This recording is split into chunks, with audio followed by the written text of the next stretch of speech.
Grabe naman ang sinabi niya patungkol sa sponsors ni VNC. At Kalingap Edu hindi nakapagpigil. Isang mapagpalang araw sa inyong lahat mga Kalingap, sanay hindi niyo po makalimutan na mag-like sa video na ito. At paunawa tapusin muna ang kabuuhan ng video na ito mga Kalingap at para malaman ang nilalaman nito. At maraming salamat po mga Kalingap sa pagpatuloy na pagsuporta lalo na kay Kuya Val Santos Matubang at kay Ate Edna Vlogs at Kalingap Rab, salamat po. Ano kaya ang isinabi ng taong ito mga Kalingap patungkol sa mga sponsors ni VNC? Yan ang atin ang malalaman mamaya, pero bago yun ay pag-usapan muna natin mga Kalingap ang patungkol sa tambalan ngayon ni Kalingap Edo at VNC. At pati na ang ongoing na paggawa ng pabahay para kay VNC mga Kalingap. Sa sobrang laki ng bahay ni VNC ay marami rin sa mga viewers ay nakapagsabi na sana hindi na lang ganito kalaki ang pinagawa na pabahay para kay VNC dahil kung ang standard lang sana ipinagawa ni Kalingap Rab marahil ay matagal nang natatapos ang pabahay para kay VNC mga Kalingap. Will may punto rin naman ito mga Kalingap dahil mas maliit ay mas madali lang talagang matatapos. At ang kina VNC naman ay malaki po ito, hindi bero ang magagastos dito dahil sa naipagsabi na nga natin dati pa na aabot talaga sa 3 milyon ang pabahay kay VNC at hindi nga tayo nagkakamali patungkol dito mga Kalingap at iyon na nga rin ang naisabi ni Kalingap Rab na matatapos ang pabahay ni VNC lahat sa halagang 3 milyon mahigit.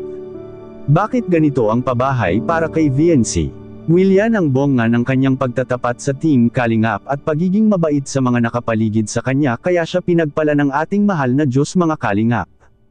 At ito rin ay kagustuhan ng mga nag-sponsors kay VNC mga Kalingap na ganito kalaki ang pabahay para kay VNC dahil nagdagdag sila ng malaking pera para dito sa bahay na ito kaya sila ang masusunod at ito'y nililinaw ni Kalingap Rab dati sa kanyang live na dapat talaga ang mga sponsors ang masusunod sa kung ano ang gusto nila at ang budget ni Kalingap Rab sa mga pabahay na ito ay idagdag na lang niya at kaya naging malaki ang pabahay ni VNC ngayon mga Kalingap.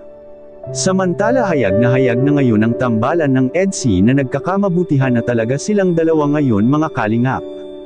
At may napag-alaman po tayo na maging ang EDC rin ay bibili rin ito ng sarili nilang lupa katulad sa Jungkar. Natanong kasi ni Kalingap Rab si Eds patungkol dito na kailan anya sila bibili ng sarili rin nilang lupa. Hindi sa ikinumpara natin ang EDC at Jungkar ngunit ganito rin talaga ang mangyayari sa EDC kung sakaling magkakamabutihan rin sila katulad ng Jungkar ngayon mga Kalingap maaring bibili rin sila ng sarili nila at para pagdating ng tamang panahon mayroon na rin silang magagamit na lupa na sarili talaga nila mga Kalingap. Ganito ang mga ginagawa ng mga may balak na mag-aasawa at para hindi na magiging problema pa sa kanila ang matuloyin nila kung sakali. Tayong lahat ay doon rin naman talaga papunta, dahil nga ay usong-uso na nga ngayon sa mga kabataan na magjowa habang nag-aaral at kapag nagkamabutihan at kung nakapagtapos na rin sila sa kanilang pag-aaral ay mayroon na silang mga kanya-kanyang desisyon sa buhay at kung papasok man sila sa pag-aasawa nakahanda na ang sarili nilang bahay at titirahan mga Kalingap. Di ba napakaswerte na nila dahil hindi pa nga nangyayari at nagdesisyon sila ay kung sakaling kailanganan nila ito ay mayroon ng nakahanda para dito. Maganda rin na mayroon talaga silang sarili at para malaman nila ang ganda ng buhay at sa kabila ng hirap at mga pagsubok doon masubukan ang pagmamahalan nila kung malalampasan nila ang lahat ng ito. At sa kabilang dako naman mga Kalingap, grabe naman ang sinabi niya patungkol sa mga sponsors ni VNC. Ano kaya ito mga Kalingap?